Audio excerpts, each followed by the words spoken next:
Hello अस्सलाम वालेकुम। कैसे हैं सब दोस्त? उम्मीद करता हूँ ठीक ठाक होंगे, खैरियत से होंगे। दोस्तों आज जो आपके लिए वीडियो लेके आया हूँ ये पावर स्टीयरिंग के बारे में है। आप जैसे कि देख सकते हैं ये मैंने गाड़ी से खोल के रखा हुआ है। होंडा सिविक 98 मॉडल ये गाड़ी है जी। इसका स्टीयरिंग बॉक्स इस रास्ते से बाहर आता है। पहले एक साइड पे खींच के फुल, फिर इधर से ऊपर की तरफ ये बाहर आता है। बाकी गाड़ियों का साइड से निकलता है, इसका थोड़ा अलग तरीका है, इसलिए मैंने सोचा ये भी आपके साथ शेयर कर लूँ। ये जैसा कि आपको पता होगा ये किस जगह पे फिट हुआ होता है स्टीयरिंग बॉक्स। ये मैंने इस गाड़ी का तो खोला हुआ है मैंने। ये देखिए इस जगह से ये खुलता है, इधर ये फिट हुआ होता है। आगे व्हीलों के साथ ये कनेक्ट होता है, उधर से ये स्टीयरिंग के साथ कनेक्ट होता है। तो दोस्तों इसके अंदर ये चार ऐसी ये सीलें हैं, ये ख़राब होती हैं बस, और उसमें कुछ ख़ास चीज़ कभी ख़राब नहीं होती। ये सीलें चेंज करें तो आपकी स्टीयरिंग की लीकेज सही हो जाएगी। इसमें लीकेज का ही मसला आता है और कोई मसला स्टीयरिंग के अंदर ज़्यादातर नहीं आता। 99% यही मसला आता है। तो ये सीलें चेंज करके बहुत कम प्राइस में आप बड़े ख़र्चे से बच सकते हैं। इसके अंदर ये एक ऊपर सील होती है, इस जगह पे ये आयल वाला पोर्शन है, और एक ये नीचे होती है। इसके सेंटर में जो है ना आयल चलता है बस। इस जगह पे आयल नहीं होता, ये ग्रीसिंग वाला पोर्शन है। ये स्टीयरिंग का राड है, ये इसका रैक एंड है जो व्हील के साथ जाके आगे लगा होता है। जैसे आप देख सकते हैं ये भी बिल्कुल फिट है, सब कुछ रेडी है। इसको गाड़ी में मैं फ़िट करने लगा था तो मैंने सोचा वीडियो बना लूँ।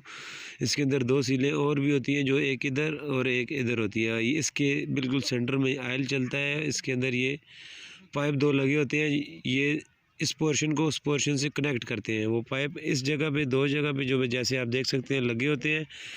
और ये जाके आगे जो है ना, ये बस आयल वाला ये पोर्शन है, इधर से पाइप लगे हुए हैं, ये जाके इस आयल वाले पोर्शन के साथ कनेक्ट है। बस ये आयल का सारा पोर्शन है टोटल। इसमें बाकी जगह पे ग्रीस होती है, वो दोनों पाइप इधर फिक्स होते हैं। ये सामने जो होल है इसके अंदर आयल चलता है, और इसी की सीलों की लीकेज होती है, या ऊपर से होती है या साइडों से होती है। अगर खाली ऊपर से लीक है तो ये सील चेंज करके आप जो है वो इसको सही कर सकते हैं। अगर ये दोनों जगह से लीक है, साइडों से भी, तो ये चारों सीलें चेंज करनी पड़ेंगी। ये मैंने इसकी चारों सीलें चेंज कर दी हैं, और ये स्टीयरिंग बॉक्स ऑलमोस्ट रेडी है। इसको गाड़ी में मैं फ़िट करने लगा हूँ। ये दूसरी साइड का स्टीयरिंग रैक एंड है जो व्हील के साथ लगा होता है।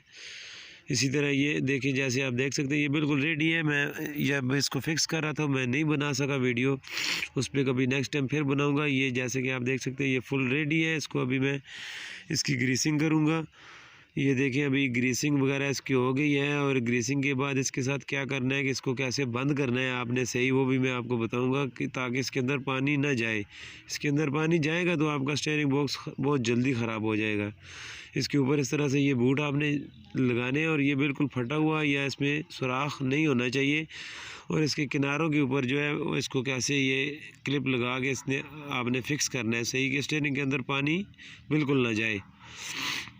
ये देखें इस तरह से आपने इसको फिट करना है दोनों साइडों पे, और बहुत ध्यान से जो है कि इसके अंदर पानी ना जाए।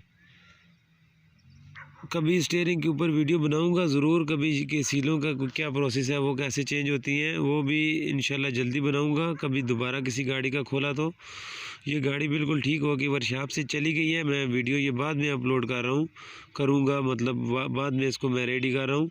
ये गाड़ी बिल्कुल ठीक हो गई थी। वीडियो पसंद आए तो लाइक ज़रूर कीजिएगा, और अपने दोस्तों के साथ शेयर भी कीजिएगा, और कमेंट सेक्शन